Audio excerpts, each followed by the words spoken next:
ಇನ್ನು ರಾಜ್ಯದಲ್ಲಿ ಆರ್ಎಸ್ಎಸ್ನ ಪಥಸಂಚಲನದ ವಿಚಾರವಾಗಿ ಸಚಿವ ಪ್ರಿಯಾಂಕ್ ಖರ್ಗೆ ಆರಂಭದಿಂದಲೂ ವಿರೋಧ ಮಾಡ್ತಾ ಇರತಕ್ಕಂಥದ್ದು ಗೊತ್ತಾಗಿದೆ.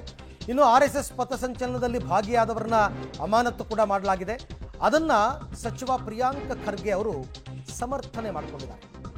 ನಿಯಮ ಉಲ್ಲಂಘನೆ ಆಗಿದ್ದರೆ ಅಮಾನತು ಮಾಡಲೇಬೇಕಾಗುತ್ತೆ. ಸರ್ಕಾರಿ ನೌಕರರು ಪಥಸಂಚಲನದಲ್ಲಿ ಭಾಗಿಯಾಗಬಾರದು.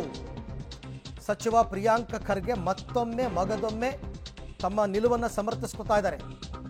ಭೀಮ್ ಆರ್ಮಿಗೆ ಪ್ರಿಯಾಂಕ್ ಪ್ರಾಯೋಜಕರು ಎಂಬ ಆರೋಪಕ್ಕೆ ಆರ್ಎಸ್ಎಸ್ನ ನಿರ್ದೇಶಕ ನಿರ್ಮಾಪಕ ಯಾರಿದ್ದಾರೆ ಅಂತ ಹೇಳಿ, ಆರ್ಎಸ್ಎಸ್ಗೆ ಹಣ ಎಲ್ಲಿಂದ ಬರುತ್ತೆ ಅದನ್ನು ತಿಳಿಸಲಿ ಅಂತ ಪ್ರಿಯಾಂಕ್ ಖರ್ಗೆ ಪ್ರಶ್ನೆ ಮಾಡಿದ್ದಾರೆ. ಜೊತೆಗೆ ಯಾರನ್ನ ಇವರು ಅಮಾನತು ಮಾಡಿದಾರೋ ಅವರನ್ನ ಸಮರ್ಥಿಸಿಕೊಂಡಿದ್ದಾರೆ.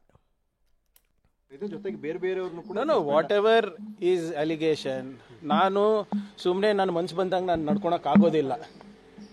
ನನ್ನ ಮನ್ಸು ಬಂದಂಗೆ ನಡ್ಕೊಳಕ್ಕಾಗೋದಿಲ್ಲ. ಕಾನೂನು ಅಂತ ಇದೆ, ಕಾಂಡಕ್ಟ್ ಸರ್ವಿಸ್ ರೂಲ್ಸ್ ಅಂತ ಇದೆ.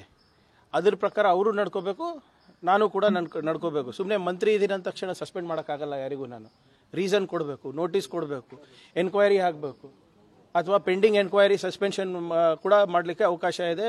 ಪ್ರಿಮಾ ಫೇಸಿ ರಿಪೋರ್ಟ್ನಲ್ಲಿ ಕಂಡು ಬಂದರೆ ಉಲ್ಲಂಘನೆ ಆಗಿದೆ ಅಂತ.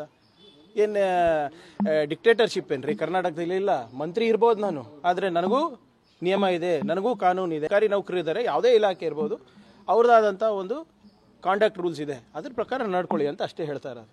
ಬೇರೆ ಅಲಿಗೇಷನ್ ನೋಡಿ, ಈ ಮೊನ್ನೆ ಭೀಮ್ ಆರ್ಮಿ ಅವ್ರು ಇರ್ಬೋದು, ದಲಿತ ಪ್ಯಾಂಥರ್ ಅವ್ರು ಇರ್ಬೋದು, ಇನ್ನು ಕೆಲವು ಸಂಘಟನೆಗಳು ಇಲ್ಲಿ ನಿಮ್ಮ ಚಾಮರಾಜನಗರ ಮೈಸೂರಿನಲ್ಲೂ ಕೂಡ ಹೇಳಿದ್ದಾರೆ, ನಮಗೂ ಅವಕಾಶ ಕೊಡಿ, ನೀಲಿ ಶರ್ಟ್ ಹಾಕ್ಕೊಂಡು ದೊಣ್ಣೆ ತೊಗೊಂಡು ನಾವು ಪಥಸಂಚಲನ ನಾವು ಮಾಡ್ತೀವಿ ಅಂತ.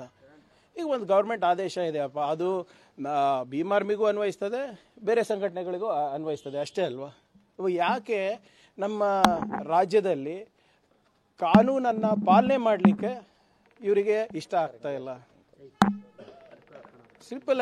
ಈಗ ಕೆಲವು ಮಾನದಂಡಗಳಿವೆ, ಆ ಮಾನದಂಡಗಳನ್ನು ಈಡೇರಿಸಿದ್ರೆ ಮುಗ್ದೇ ಹೋಯ್ತಲ್ವಾ ಸರ್?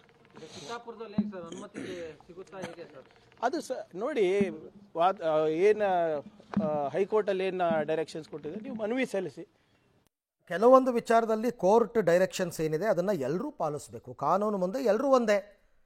ಅದು RSS ಸಂಘಟನೆ ಆಗಿರ್ಬೋದು, ಭೀಮ್ ಆರ್ಮಿ ಆಗಿರ್ಬೋದು, ಅಥವಾ ಇಂಡಿವಿಜುವಲ್ ಆಗಿರ್ಬೋದು, ರೂಲ್ಸ್ ಏನು ಹೇಳುತ್ತೆ ಅದರ ಪ್ರಕಾರ ಅದು ಕೋರ್ಟ್ ಕೊಡ್ತಕ್ಕಂಥ ಡೈರೆಕ್ಷನ್ಸ್ ಆಗಿರ್ಬೋದು, ಜಿಲ್ಲಾಧಿಕಾರಿಗಳು ತಹಶೀಲ್ದಾರ್ ತಗೊಳ್ತಕ್ಕಂಥ ತೀರ್ಮಾನ ಆಗಿರ್ಬೋದು, ನಿಯಮಗಳು ಏನಿದ್ರೂ ಕೂಡ ಅದರ ಪ್ರಕಾರ ನಡ್ಕೋಬೇಕು. ನಡ್ಕೊಂಡ್ರೆ ಪ್ರತಿಯೊಬ್ಬರಿಗೂ ಕೂಡ ಅವರವರ ಇಚ್ಛೆಗೆ ಅನುಗುಣವಾಗಿ ಅವರು ಕಾರ್ಯಕ್ರಮಗಳನ್ನ ಮಾಡಬಹುದು. ಸೊ ಹಾಗಾಗಿ ಈಗ 24ನೇ ತಾರೀಕು ಈ ವಿಚಾರವಾಗಿ ಕೋರ್ಟಲ್ಲಿ ಹಿಯರಿಂಗ್ ಇದೆ. ಜಿಲ್ಲಾಧಿಕಾರಿಗಳಿಗೆ ಮನವಿ ಪತ್ರ ಕೊಟ್ಟಿದ್ದಾರೆ. ಏನು ತೀರ್ಮಾನ ತಗೋತಾರೆ ಅಂತ ನೋಡೋಣ.